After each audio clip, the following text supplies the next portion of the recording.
branches. So, oh, sorry. The thing that I wanted to explore is like deal with his grief efficiently. Yeah. What the hell kind of statement is that to begin with, right? Because it's sort of going back to this human thing of like everyone wants the best of the good stuff and none of the bad stuff, me included, right? Mm-hmm. So when you're talking about grieving efficiently, I'm thinking about like an optimization function almost, like a mathematical whatever thing, Yeah. right? 2 days of this, 3 hours of Yeah, this, yeah, and then yeah. you're And done. I'm just like, is grief supposed to be something that you optimize to have the least of? Like we want that, but like how do Yeah. you make that happen? And is it the right thing to do? And is it possible? Yeah. Right? Because Yeah.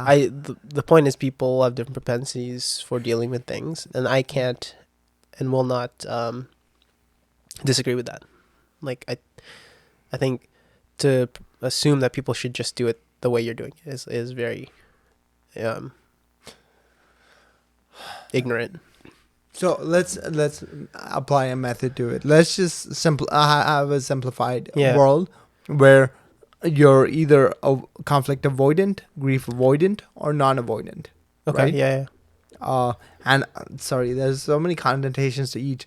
That's So the thing. How do you even when I say avoidant, am I referring to a person that has an unhealthy avoidant thing, or they're like doing it as a self-defense thing? Because think about, let's put me on the line here, Okay. where I am not conflict avoidant, right? Because if something's happening, I'm going to Mhm. deal with it. You have an issue. someone Maybe has an issue I'll with take you. a little while to like sort through it, but like it's more painful for me to ignore it than to Mhm. deal with it. Mhm. And which doesn't mean I don't ignore it at times because I'm like afraid to deal with it, Mhm. but it will get dealt with because it's just the easier thing to do. Yeah. So what I need to be careful of is as I'm trying to face on the conflict, I'm being empathetic to the person who might not want to be head on about it and sort of deal with that. So now flip it the other way. If I'm a conflict avoidant person, Mhm. I need to be a bit more empathetic to the person who wants to face it head on and be like, I want every fiber in my being says ignore it and like let it just go away. But this person is not going to let me go, so I need to like face up to some degree, right? Mhm. Face the grief or face the Mhm. conflict to some degree, so that everyone else can sort of like sort themselves out. So I think I did sort of try. I didn't define the optimal Mhm. function, but I did approach the optimal function because it's somewhere in the middle of facing it head on and trying to avoid it. Because even if you're an avoidant person, you have to face up to some level, to some degree, just so that everyone else can, figure it out with you.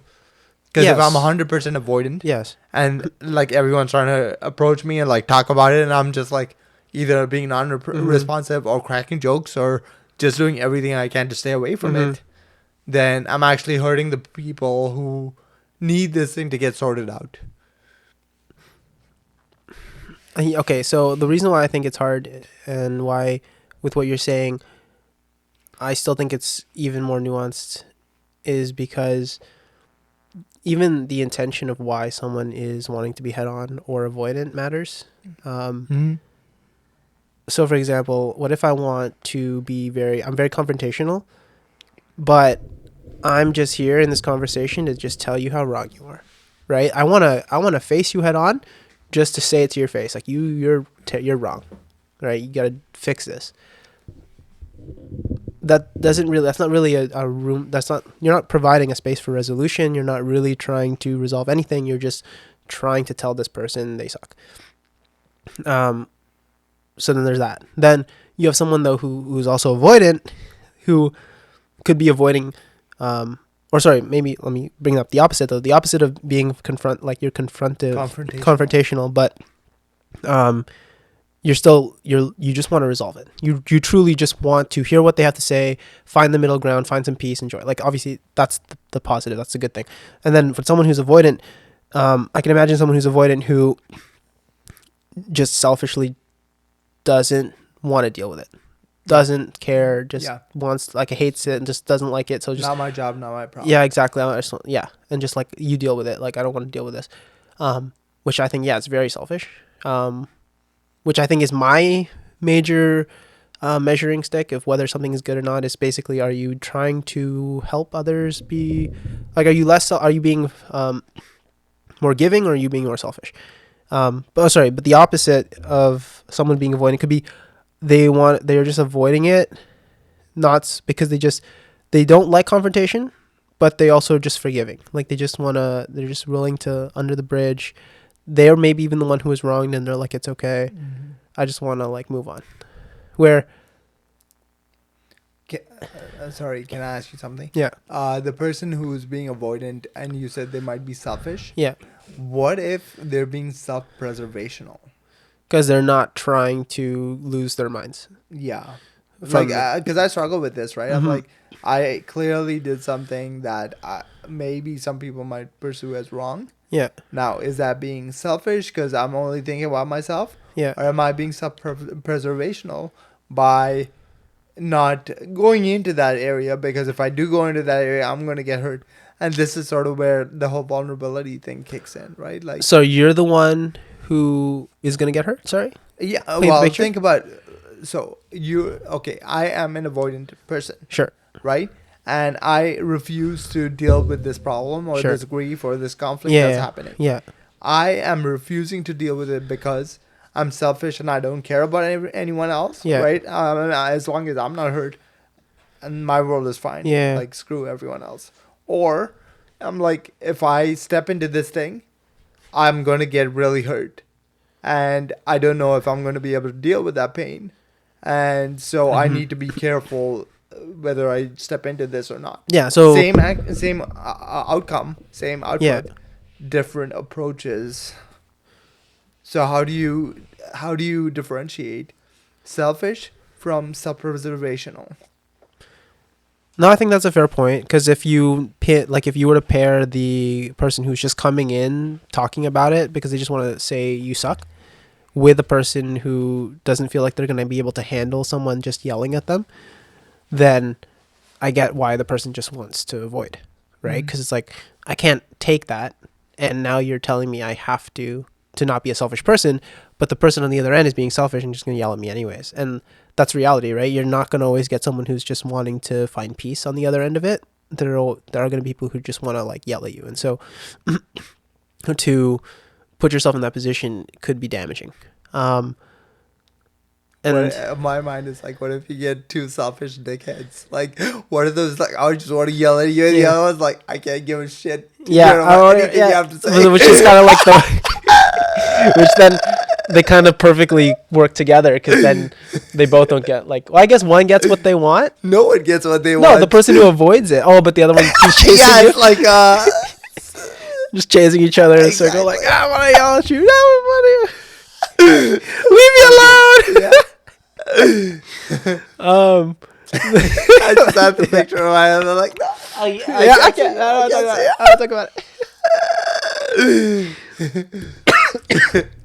I think, how do I decipher the two though? I think the difference though is that, the person who is avoiding it at risk of getting hurt more, it's a little, like, I can empathize with it more, but at the end of the day, objectively, the action of, so for example, pair this person with someone who genuinely just wants to resolve any issues. They want to talk, they want to be calm about it, they want to find middle ground, hear each other out, and the other person's like, oh, at risk of getting completely wrecked in this conversation, I don't want to have it.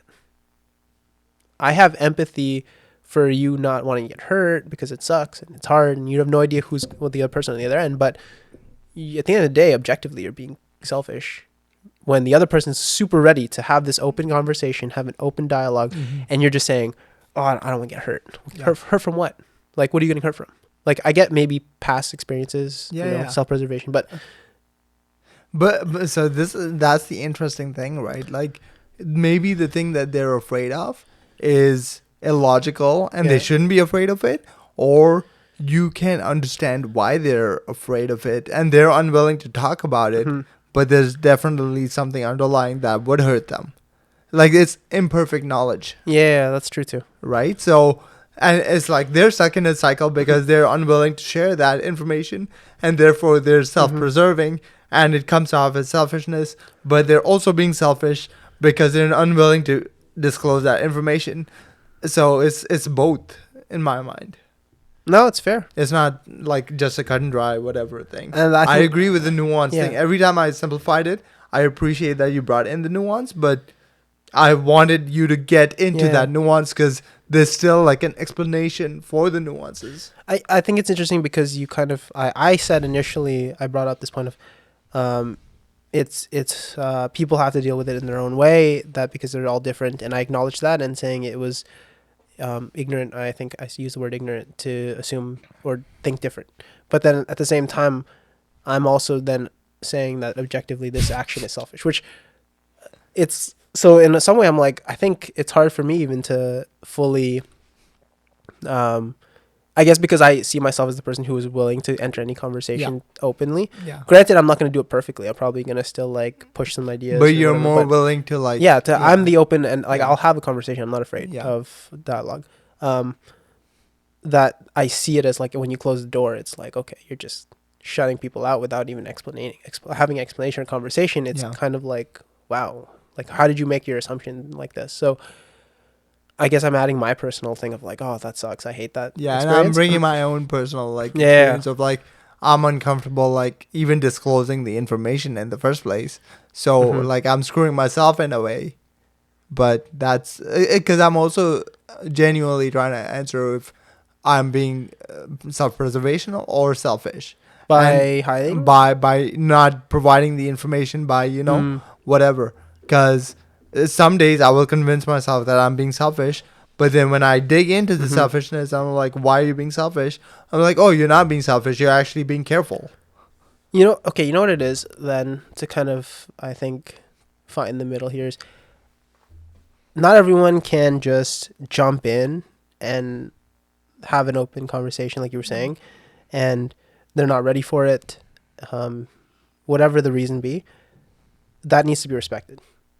Um, because, yeah, you don't, like you said, you don't want someone to shut down or completely get destroyed by a conversation because you didn't know all the facts about why they don't want to have this conversation or Yeah. um, yeah, maybe they're just not ready to hear XYZ about something, right?